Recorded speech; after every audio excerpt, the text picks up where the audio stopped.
Hello and welcome to another Navigate Tuesday Tips. I'm Pam Kazlauskas, and today we're going to be looking at special claims for vacancies. The first thing to look at is who can file a claim for vacancies. Well, most properties can file a special claim. It's just a matter of how much you can get for vacancies and the terms.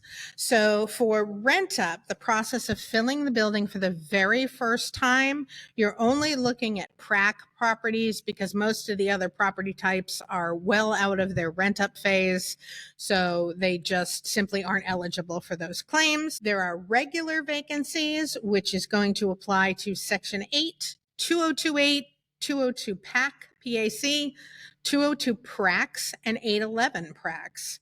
There are also debt service vacancy claims, which are vacancies that have gone longer than 60 days when it creates difficulty paying the mortgage. Today, we're going to be focusing on the regular vacancies because those are the ones that apply to most of us and the ones that you're going to see most commonly. Most programs have an 80% limit, so they can claim 80% of the contract rent for a maximum of 60 days. When you're talking about the 202 PRAC and 811 PRAC properties, you can only claim 50% of the contract rent for up to 60 days. But when you were talking about vacancy loss, that can be huge. If you have a unit that for whatever reason outside the owner's control is sitting vacant, in a Section 8 property, you can get 80% of the money on that unit that you would have gotten if the unit was filled, which can make a big difference to your property's financial health. The claims must be submitted within 180 days. And remember, that's not 6 months, that's 180 days of when the unit was available for occupancy. So that's the day after maintenance completed repairs. There are some restrictions to whether or not you can claim. The move out must be in tracks, and you need to be submitting those move outs promptly. You must have adequately marketed the unit. Most of us are doing our marketing plans once a year, so we always have regular advertising. If you have a unit that for whatever reason you don't have a wait list for, you need to be demonstrating you're marketing those units as part of your special claim. And you must have taken reasonable efforts to fill the unit. So if it's sitting vacant for a reason that is outside the owner's control, that is a special claim. If it's sitting vacant because the owner agent did not take any efforts to fill it or to process applicants, that is not a special claim. Your submission packet for a special claim is going to include a few different things. First of all, you want to include the Navigate checklist when you're sending them to us. That Navigate checklist goes through all of the items that need to be in that claim, and it contains some helpful information as to what you want to make sure is on those items. There's a HUD special claims schedule and claim form, and you want to make sure you're combining similar claims on one form. So on the schedule, if you have 5 different vacancy claims, they should all be listed on the schedule, and then you're going to have a claim form for each different unit. Your supporting documentation. One of the biggest issues with special claims that we see is how the wait list is presented. It needs to be what's called an auditable wait list. So the wait list needs to show us any kind of notes for applicants that were skipped over perhaps, or that declined a particular vacancy. Basically, when you are putting this together, the person reviewing your special claim needs to be able to clearly see what caused the delay, what your efforts were to fill it. If you had 5 different applicants refuse the unit, that would be documented in your wait list notes. So it needs to tell a story, to show us what caused the vacancy to take a long time to fill, what your efforts were to fill it. You want to keep that wait list organized. So size of unit, date of application, and all of your notes.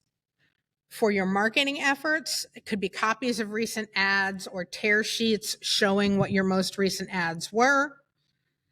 You also need to include the move out 50059 form for the past tenant and the move in for the new tenant, as well as your unit make ready documentation that shows when that began and when that make ready was completed, so you can support what date the unit was available. So again, some things to remember. Date available in HUD terms is the day after maintenance finishes repairs and unit prep. So if they finished on the 5th, the date available is the 6th. Claims again must be received no more than 180 days from when that unit was available. There are 2 ways to submit your special claims. You can either submit them on the Navigate client portal, or you can email them to specialclaims@navigatehousing.com.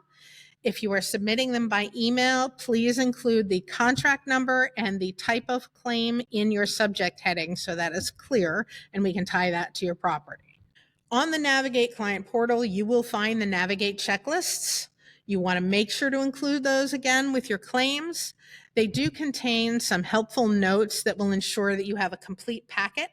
And when we have a complete packet that's easy to follow, that'll make your claims processing go much more quickly. If you haven't downloaded that checklist in a while, it's a good idea to go back in and download it when you're claiming to make sure that you have the most recent version of that form. HUD's guidance on special claims is generally found in the HUD Special Claims Processing Guide.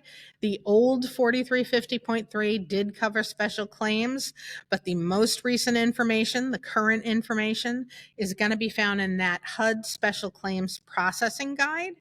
You can find that on HUD Clips. The link is on your screen. Or you can just go to HUD Clips and do a search for Special Claims Processing Guide, or even a Google search for HUD Special Claims Processing Guide.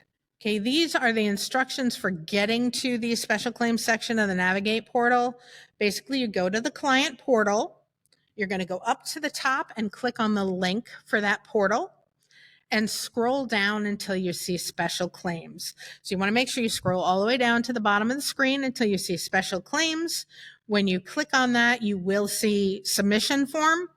When you click on the submission form, it brings up not only the submission area, but it brings up the links for those checklists. Okay, so here is the Navigate customer portal. You can see on the top right in that portal that you click there on the main page, you go down to the bottom of the page, you will see the link for special claims.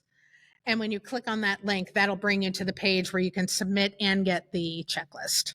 Again, anytime you are filing frequent special claims, you want to make sure you know how much is in your subsidy bucket, if you will.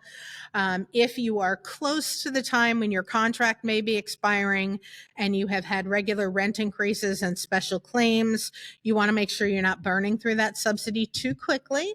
So if you know there's going to be a need for additional funding, that's something you want to know ahead of time so you can get that process rolling before your subsidy runs out. That's going to do it for this Tuesday tip. We are always interested in what your ideas are for suggestions on making the Tuesday tips more helpful and what you would like to see. You can send your suggestions, questions to Vicki Bell or to me at the email address on your screen.